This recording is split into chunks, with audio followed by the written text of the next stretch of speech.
Bonjour à tous et bienvenue sur la chaîne de votre liberté. Ici, on parle de liberté financière, immobilier physique, bourse, crypto, tout ce qui nous permet d'atteindre notre liberté. Et aujourd'hui, on va analyser un nouveau projet à West Airport à Détroit, une nouvelle holding. Du coup, la voici, qui est à Tappan Street. Voilà, bon, encore une fois, je vous l'avais annoncé mardi, donc rien d'étonnant. Du coup, c'est une holding de 5 maisons. Et avant tout ça, je vous montre juste donc la holding qui s'est vendue, du coup mardi, du coup en toute transparence, moi j'ai acheté 2 tokens et la dernière sur Tapn, j'avais acheté également 2 tokens. Donc là, je pense que sur celle-ci, celle que je vais vous présenter, maintenant, je pense acheter à peu près, également 2 tokens. Mais encore une fois, tout ceci ne sont pas des conseils en investissement, je vous partage juste ce que moi je fais. Donc voici, donc là, il y a les 5 maisons, enfin il y en a 4, mais il y a les photos des 5 maisons. On ira voir après où se situe. Donc voilà, je vous laisserai aller voir les photos. Encore une fois, il y a que des photos de l'extérieur. On voit que les propriétés, elles sont très, très bien entretenues. Elles sont récentes, hein, donc les jardins et autres, tout est bien entretenu. On a une enveloppe travaux, on va en parler, pour des petites, rénovations mineures, on va dire, mais en tout cas, elle existe. Hem Rapidement, du coup, alors en bleu, c'est celle de l'ancienne holding et en vert, c'est du coup les 5 nouvelles, ce qui fait qu'on possède 11 maisons, sur la rue, donc la totalité des maisons que le vendeur propose et du coup, on aura acheté quasiment toutes les maisons du vendeur, donc à Palmetto, Hamilton et Tappan, on a toutes les maisons qu'il proposait et on ira voir à la fin de la vidéo qu'il nous reste 3 maisons à Arcola qu'on n'a pas encore achetées auprès du vendeur. Donc est-ce qu'on va les acheter ou pas? On pourra faire des suppositions. Du coup, continuons sur l'analyse. Donc du coup, on a 346 000 dollars à relever. Donc ça nous fait à peu près 69 000 dollars par maison. Donc c'est cohérent, c'est en lien avec les autres holdings qu'on a pu acheter. Ensuite, on a un rendement de 10,23. Du coup, je vais arrêter de vous donner le rendement lié à la Restart, mais je vais faire un autre exercice, du coup lié aux vacances locatives. Donc là, je sais que c'est un débat chez Realty en ce moment, par rapport aux vacances locatives. Donc je vais partir d'une moyenne qui me concerne. Moi, je suis à peu près à 15% de vacances locatives et on va partir sur 3 mois à 15%. Du coup, ce qui nous donnerait un rendement, si on suppose que chaque année, on a ce renouvellement aux alentours d'à peu près 15% pendant 3 mois, ça nous donnerait un rendement réel sur l'année de 9,85. Donc là, on voit vraiment que finalement, ces vacances sont assez mineures. Je ferai une vidéo quand on aura un peu plus de visibilité sur la plupart des locations, enfin en tout cas que la plupart des locataires se seront revenus dans les logements. Et je ferai une vidéo là-dessus pour montrer un peu l'impact que ça a eu. Et à mon avis, l'impact, il sera vraiment assez mineur. Donc voilà, donc si ça vous intéresse d'ailleurs ce petit calcul, dites-le moi en commentaire. Voilà, j'essaie d'écouter la communauté et donc dites-moi si ça a un impact. Donc on serait à 9,85 par rapport à cette vacance locative au lieu de 10,23. Le token, donc du coup, on est à 50,63 dollars, ce qui nous donne en euros du 47,68, donc euros. Ensuite, je vous ai pas dit la Restart, c'est comme les autres, on est au 1er décembre, donc à peu près dans un mois et demi. Le nombre de tokens, 6850. Clairement, je pense que ça va partir dans les 2-3 minutes maxi. Donc soyez vigilants, c'est ce soir à 21h.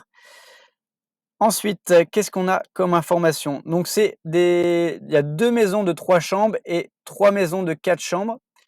Donc ça, voilà, elle est section 42, donc ça, c'est aussi un bon point.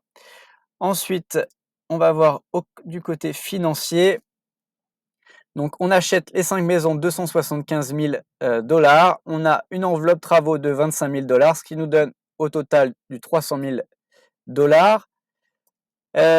Au niveau de la taille, on est à 6 912 square feet, ce qui nous donne des maisons à peu près de 128 mètres carrés.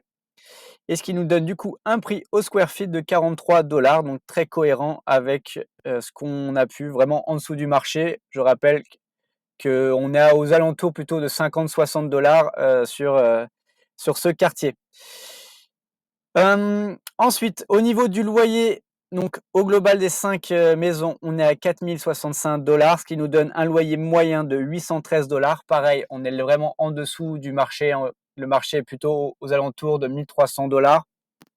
Je pense que nous, on peut progressivement aller sur du 900, 1000, 1050 $ sans effrayer vraiment les locataires. Donc, je pense que, et encore une fois, le fait qu'on possède quasiment le quartier, je vais en parler juste après, ça va permettre de l'améliorer et d'augmenter progressivement le loyer au fur et à mesure des années. Alors, on est un peu contraint avec la Section 42, ce qui nous permet aussi de sécuriser à 100% ses loyers, mais ça ne nous empêchera pas d'augmenter par rapport à l'indice d'inflation. Donc, ça, on a vu. Et du coup, je vais vous parler un peu du quartier rapidement. Donc là, on a vu, ça c'était tout ce qui est en jaune quasiment, c'était les maisons du propriétaire. On va mieux voir d'ailleurs sur cette carte. Merci à Kylian encore une fois de nous avoir fait cette carte. Du coup, on possède 42 maisons du quartier, donc ce qui représente 44% du quartier. Donc ce qui est quand même, on est quasiment à la moitié du quartier, c'est vraiment énorme. Et encore une fois, dans ce pourcentage, j'ai compté les potentielles cabanes. Donc il y en avait très peu, je crois qu'il y en avait 3-4. Mais donc en gros, potentiellement, on possède la moitié du quartier vivable. Donc c'est assez énorme. Et il nous reste encore 3 maisons qu'on n'a pas achetées. Donc on a celle-ci et celle-ci.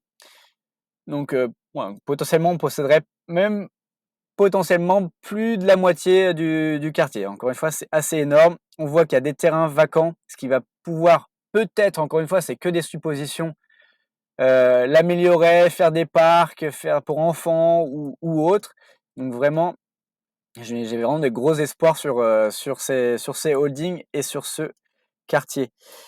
On va aller voir directement se balader dans le quartier et je vais vous donner en même temps du coup la note. Alors là, j'étais sur Arcola, on va se mettre là, on va retourner à Tapan pendant que je vous parle de la note et on ira après pour finir à Arcola voir les 3 maisons qu'on n'a pas achetées. Donc du coup, sur cette holding, la note elle est de 7,80. Pourquoi? Prix sous le marché, hein, je rappelle, on est à 43 $ versus plutôt 50-60 $. Ensuite, les loyers est très faible, hein, on est aux alentours de 813 $, alors qu'on devrait plutôt être dans les 1000-1050 $ et le même loyer moyen dans le quartier est plutôt aux alentours de 1300 $. Je fais juste une petite aparté, là on voit vraiment toute cette parcelle-là qui est dégagée, on pourrait vraiment faire un magnifique parc, ce serait vraiment génial pour le quartier. Ensuite, on est Section 42 dans les avantages. Les maisons sont récentes, elles sont très bien entretenues et en plus, on a des enveloppes assez confortables pour continuer à les entretenir. On possède quasiment la moitié du quartier vivable, donc ça, c'est un autre point très, très important. Un autre point hyper important aussi, j'en ai parlé dans les autres vidéos, et pour moi, ça c'est hyper important, c'est qu'il y a beaucoup de travail à proximité. Donc il y a énormément de dépôts, logistiques, des constructeurs automobiles, l'aéroport, le cimetière, alors qui vont être des points négatifs entre guillemets, mais ça fait aussi des zones de travail. Donc là, on voit dans les stats, c'est qu'il y a quasiment 38% des résidents actifs qui mettent moins de 15 minutes pour se rendre au travail. Mais enfin, du coup, c'est un confort de vie qui est assez exceptionnel. Donc pour moi, ça fait vraiment partie des points très, très, très positifs du quartier. Hop, on continue notre petit tour du quartier. On va arriver à Arcola et je continue sur les points négatifs parce qu'il en faut quelques-uns. Donc l'aéroport, peut-être quelques nuisances. Les dépôts, voilà, il y a des passages de camions. Le cimetière, bon voilà, si on est un peu superstitieux ou pas. Et les routes défoncées, voilà, ça on en a déjà parlé, les routes sont assez défoncées, mais je pense qu'avec le poids de Realty dans le quartier, potentiellement, on pourrait motiver la mairie à refaire plus souvent les rues. Et j'ai mis aussi en point négatif Détroit, parce que là, avec toutes les maisons, enfin toutes ces holdings sorties récemment uniquement sur Détroit et moins sur d'autres d'autres villes. Là, je me suis un peu surexposé à titre personnel sur Détroit. Donc voilà, c'est pour ça que j'ai noté Détroit dans les points négatifs me concernant. Encore une fois, ces notes sont faites par rapport aussi à mon portefeuille personnel. Du coup, là, on est sur Arcola. Juste encore une fois, c'est juste pour faire des suppositions, pour regarder un peu les maisons qui sont vacantes. Donc là, je crois que celles-ci, on les a toutes. Il y en avait une parmi celles-ci qu'on n'aurait pas. Donc là, c'est un peu flou, désolé. Donc il y en aura une là parmi celles-ci. Je crois qu'on n'a pas celle-ci là avec les décorations d'Halloween. Et après, on n'aurait pas également, hop, la dernière qui est, on va y arriver, si la connexion veut bien. Ouais, on n'aurait pas celle-ci également. Je crois que c'est celle-ci, ouais. On n'aurait pas cette propriété également. Voilà, donc il y a 3 propriétés encore Arcola qu'on n'aurait pas. Pourquoi? Je ne sais pas. Peut-être qu'elles sont Section 8, celles-ci. Peut-être qu'elles sont, je ne sais pas. Enfin voilà. On peut faire que les suppositions. Est-ce qu'on aura une nouvelle holding de 3 maisons d'Arcola, donc une 3e holding sur Arcola prochainement? Ou est-ce que finalement, le Realty a jugé que ces 3 maisons-là n'étaient pas intéressantes à mettre dans le portefeuille? On verra prochainement. Peut-être du coup dans une prochaine vidéo. Je rappelle que tout ceci ne sont pas des conseils en investissement. N'hésitez pas, si vous n'êtes pas encore, à vous abonner, à mettre un commentaire et surtout me dire par rapport au rendement lié aux vacances locatives, est-ce que ça vous intéresse? Et on se dit à bientôt pour une prochaine vidéo. Ciao!